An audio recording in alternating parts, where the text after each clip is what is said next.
বড় করছেন ভাইদেরকে বলছি প্লিজ যারা ছোটো ছোটো কন্টেন্ট ক্রিয়েটার আছে তাদেরকে একটা দুটা দিলে যতটা খুশি হয়, বড় কন্টেন্ট ক্রিয়েটারতে 10,000 স্টার দিলে ততটা খুশি হয়। আর বিশেষ করে বড় কন্টেন্ট তারা আপনার ভিডিওতে গিয়ে কমেন্ট করতে আপনার ভিডিও দেখেন হয়তো ফলোয়ার হবে, কিন্তু ছোটো কন্টেন্টে আপনার ভিডিও দেখে হয়তো একটা দুটা তুলে দিচ্ছে। তাই দয়া করে যারা ছোটো কন্টেন্ট ক্রিয়েটার আছে তাদেরকে একটা দুটা দিয়ে একটু তাদের কর্মশক্তি ভালো রাখেন। কারণ অনেক ভিডিওতে অনেক বড় বড় কন্টেন্ট ক্রিয়েটার দেখছি একটা ভিডিওতে আপনার 100, 200, 500, 10,000, 5,000 পর্যন্ত দিয়েছেন, কিন্তু আপনার এইটা দেখে যারা লাইক কমেন্ট করে আপনাকে তুলে দেন তাদেরকে আপনি একটা দিলে যতটা খুশি হয় ওদেরকে 10,000 দিলেও বুঝতে পারে না এখন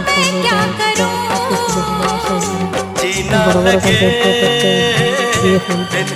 আসলে আপনারা খারাপভাবে এটা নেবেন না আমার কথাগুলো, আসলে আপনাদের ভালোর জন্য বলছি। আর বিশেষ করে যারা ছোট ছোট কন্টেন্ট ক্রিয়েটর আছে আমার মতো তাদেরকে সাথে রাখার জন্য আপনার এটা বড় একটা টেকনিক, সেই টেকনিকটা কাজে লাগালে অবশ্যই আপনারও ভালো হবে, তারও অনেক ভালো হবে। কারণ হ্যাঁ, বারবার আপনার ভিডিওতে কমেন্ট করে ইয়াতে লাইক দিয়ে যখন আপনার কাছ থেকে ফুল একটাও পাবে না, তখন সেই কন্টেন্ট ক্রিয়েটরে আপনাকে আনফলো করে আবার চলে যাবে। কিন্তু দেখেন আপনার হাজার হাজার লাখ লাখ ফলোয়ার, অথচ তো তেমন হারে কিন্তু আপনার ভিডিওতে তেমন ভিউ আসে না। ঠিক এই কারণে ভিউ আসে না, কারণ তারা তো জানে আপনাকে কমেন্ট করতে করতে বিরক্ত হয়ে যায়, আর আপনার কাছ থেকে ওরা একটাও ফুল পায় না। আর অথচ আপনি যাদেরকে দেন তারা আপনার ভিডিও দেখেন, অথচ আপনি ওদেরকে 10,000, 20,000 দেন। নিশ্চয় ওরা একদিন বড় হবে।